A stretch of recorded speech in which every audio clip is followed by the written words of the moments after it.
ಲಿಂಗಾಯತರು ಮೂಲತಃ ಹಿಂದೂಗಳೇ ಆಗಿದ್ದಾರೆ. ಬಸವ ತತ್ವದ ಮಾರ್ಗದಲ್ಲಿ ನಡೆಯುತ್ತಿರುವುದಕ್ಕೆ ವಿರೋಧವಿಲ್ಲ. ಆದರೆ ಬರುವ ದಿನಗಳಲ್ಲಿ ನಡೆಯಲಿರುವ ಜನಗಣತಿ ಸಂದರ್ಭದಲ್ಲಿ ಧರ್ಮದ ಕಾಲಂನಲ್ಲಿ ಹಿಂದೂ ಎಂದೇ ಬರೆಸುವಂತೆ ಮನವೊಲಿಸಲು ಲಿಂಗಾಯತ ಧಾರ್ಮಿಕ ಮುಖಂಡರನ್ನ ಭೇಟಿಯಾಗ್ತೇವೆ ಎಂದು ವಿಶ್ವ ಹಿಂದೂ ಪರಿಷತ್ ಅಂತಾರಾಷ್ಟ್ರೀಯ ಅಧ್ಯಕ್ಷ ಆಲೋಕ್ ಕುಮಾರ್ ಮಾತನಾಡಿ ತಿಳಿಸಿದ್ದಾರೆ. ಹುಮ್ನಾಬಾದ್ ಮಾಣಿಕ್ ನಗರದ ಸುಕ್ಷೇತ್ರದಲ್ಲಿ ನಡೆದ ಪರಿಷತ್ ಕರ್ನಾಟಕ ಉತ್ತರ ಪ್ರಾಂತ ಬೈಠಕ್ ನಂತರ ಸುದ್ದಿಗೋಷ್ಠಿಯಲ್ಲಿ ಮಾತನಾಡಿದ ಅವರು, ಲಿಂಗಾಯತರು ಜಾತಿ ಗಣತಿ ಸಂದರ್ಭದಲ್ಲಿ ಧರ್ಮದ ಕಾಲಂನಲ್ಲಿ ಹಿಂದೂ ಎಂದು ಬರೆಸುವುದರಿಂದ ಹಿಂದೇಟು ಹಾಕುವುದಕ್ಕೆ ವಿಶ್ವ ಹಿಂದೂ ಪರಿಷತ್ ಬೇಸರ ವ್ಯಕ್ತಪಡಿಸುತ್ತದೆ. ಮಹಾತ್ಮ ಬಸವೇಶ್ವರರನ್ನ ನಂಬಿ ಅವರ ದಾರಿಯಲ್ಲಿ ಸಾಗಿ ಮೋಕ್ಷವನ್ನು ಪಡೆಯುವವರು, ಹೃದಯದಲ್ಲಿ ಶಿವನನ್ನ ಅಂತರ್ಗತವಾಗಿ ಪೂಜಿಸುವವರು ಹಿಂದೂಗಳೇ ಆಗಿದ್ದಾರೆ ಎಂದರು. ಬಂಗಾಳ, ಜಾರ್ಖಂಡ್ನಲ್ಲಿರುವ ಪರಿಶಿಷ್ಟ ಪಂಗಡದ ಜನರಿಗೆ ಹಿಂದೂ ಧರ್ಮದಿಂದ ಬೇರ್ಪಡಿಸುವ ಕುತಂತ್ರ ನಡೀತಾ ಇದೆ. ಸಣ್ಣ ಪುಟ್ಟ ಜಾತಿ ಜನಾಂಗದವರಿಗೆ ನೀವು ದೇವರನ್ನ ಪೂಜಿಸುವ ಹಿಂದೂಗಳಲ್ಲ, ಪ್ರಕೃತಿ ಪೂಜಿಸುವವರಾಗಿದ್ದೀರಿ. ಹಾಗೆಯೇ ಕರ್ನಾಟಕದಲ್ಲಿರುವ ಬಸವಣ್ಣನವರ ಆರಾಧಕರಿಗೆ ನಿಮ್ಮ ಧರ್ಮವೇ ಬೇರೆ ಇದೆ ಎಂದು ಹೇಳುವ ಮೂಲಕ ಹಿಂದೂಗಳನ್ನ ದುರ್ಬಲಗೊಳಿಸುವ ಕುತಂತ್ರ ಕಾಂಗ್ರೆಸ್ನಿಂದ ನಡೆಸಲಾಗ್ತಾ ಇದೆ ಎಂದು ದೂರಿದರು. ಸರ್ಕಾರಗಳು ಗುರುದ್ವಾರ, ಮಸೀದಿ ಅಥವಾ ಚರ್ಚ್ಗಳನ್ನು ನಡೆಸುತ್ತಿಲ್ಲ, ಆದರೆ ಮಂದಿರಗಳನ್ನು ನಡೆಸುತ್ತಿದ್ದು ಅದರ ಆದಾಯವನ್ನ ಸರ್ಕಾರದ ಬೊಕ್ಕಸಕ್ಕೆ ಹಾಕಿಕೊಳ್ಳುತ್ತವೆ. ಅದನ್ನ ಹಿಂದೂ ಸಮಾಜದ ಅಭಿವೃದ್ಧಿಗಾಗಿ ಬಳಸಲ್ಲ ಎಂಬುದನ್ನ ಮನವರಿಕೆ ಮಾಡ್ತೇವೆ.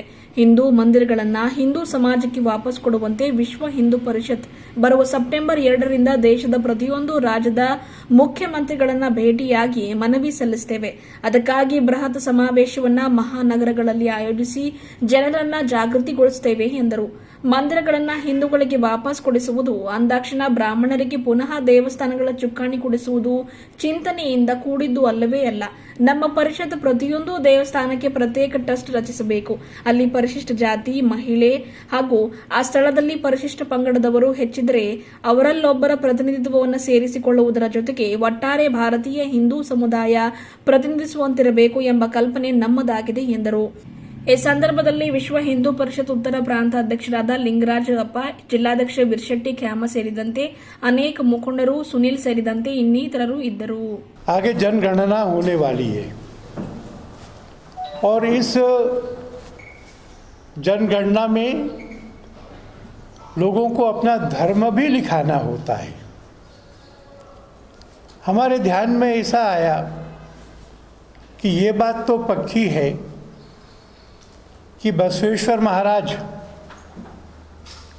एक ऐसे समय में आए जिसमें हिंदू धर्म में कर्मकांड, रूढ़ियाँ, महिलाओं को पीछे रखना जैसे अनेक दोष हो गए थे. तो अवतारी महापुरुष थे. उन्होंने जात पात का विरोध करके मनुष्य की समानता का संदेश दिया. उन्होंने कर्मकांड और रूढ़ियों का विरोध किया. उन्होंने महिलाओं का सम्मान पुनर्स्थापित किया और उन्होंने लोकतंत्र का भी रास्ता दिखाया. विश्व हिंदू परिषद मानती है कि उनके उपदेश पूरे समाज के लिए हैं और कुछ लोगों के लिए नहीं है. तो जैसे आदि शंकर को मानने वाले, मध्वाचार्य जी को मानने वाले, रामानुजाचार्य जी को, निम्बारकाचार्य जी को मानने वाले अपने अपने मार्ग पर स्वाधीनता से चलते हैं, ऐसे बसवेश्वर भगवान को मानने वाले भी अपने मार्ग पर चलना, उससे मोक्ष प्राप्त करना, अपने हृदय में जो कंठी में शिव है उस शिवत्व को अपने अंतर प्राप्त करना, यह सब उचित है, होना चाहिए. पर हम सबकी व्यापक पहचान यह हिंदू की है. हमारे ध्यान में आया है कि लिंगायत समाज के एक वर्ग में इस बात का प्रयत्न हो रहा है कि हम अपने को हिंदू नहीं लिखाएंगे, हम ORS, अदर रिलीजियंस, उसमें लिखाएंगे. विश्व हिंदू परिषद ये मानती है कि यह ठीक नहीं है. लिंगायत समाज भी उतना ही हिंदू है जितना बाकी का हिंदू समाज.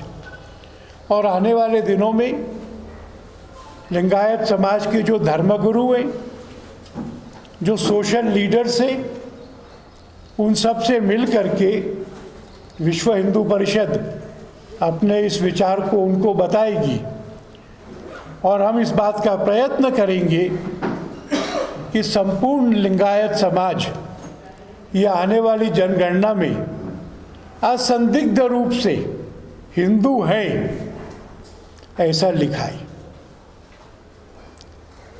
दूसरा विषय जिसका विचार हम लोग कर रहे, बिहार के विधानसभा चुनाव के बाद में यूपीए के बहुत सारे नेताओं ने वोटर्स लिस्ट पे सवाल उठाए थे। उन्होंने कहा था कि ये कितनी दोषपूर्ण है, इसमें मरे हुए लोगों के नाम शामिल हैं, गिनती भी बताई थी। जो लोग परमानेंटली छोड़ के माइग्रेट कर गए उनके नाम भी मालूम है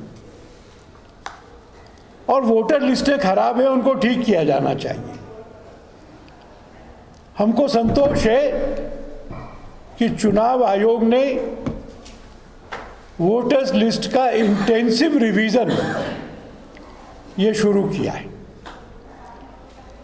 सही वोटर लिस्ट ये किसी भी डेमोक्रेसी की पहली आवश्यकता है और ये भी जरूरी है कि उसमें विदेशियों के नाम ना हो।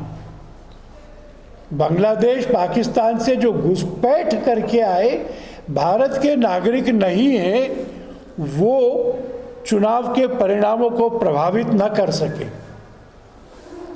इसलिए बिहार में जो गहन पुनरीक्षण हो रहा है, वोटर्स लिस्ट का स्पेशल इंटेंसिव रिवीजन हो रहा है, विश्व हिंदू परिषद ये चाहती है कि वैसा देश भर में हो, कर्नाटक में हो और इस तरह के प्रयत्नों में मतदाता की, वोटर की सहायता करके देश भर में एक honest and complete voter list बने, इसके लिए विश्व हिंदू परिषद काम करेगी। तीसरा विषय जिसकी चर्चा हमने की है, इस बैठक में भी की है, देश भर में भी की है, कि ईस्ट इंडिया कंपनी के समय से हिंदू मंदिर ये सरकार के कब्जे में जाना शुरू हुए। जो उस समय की रिपोर्ट्स हैं जो ब्रिटिश ऑफिसर्स ने लिखी हैं, उसमें लिखा है कि हर एक मंदिर में गुरुकुल था, हर एक मंदिर में गौशाला थी, हर एक मंदिर में सब त्यौहार मिलके मनाए जाते थे। जो नृत्य है, नाटक है, क्योंकि यहाँ की सारी डांस फॉर्म्स जो है वो भी भगवान के प्रति है, तो नृत्य नाटक मनोरंजन मंदिर में होता था। शादी ब्याह 13वीं वहाँ होती थी, डिस्प्यूट रेजोल्यूशन भी होता था।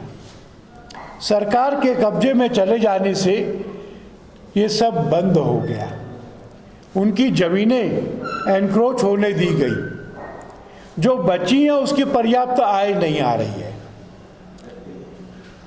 मठाधिपति की बजाय जहां सरकार सीईओ लगाती है, उसकी तनख्वाह और भत्ता ये भी हमको देना पड़ता है और मंदिर को मठाधिपति की जगह सीईओ चलाता है।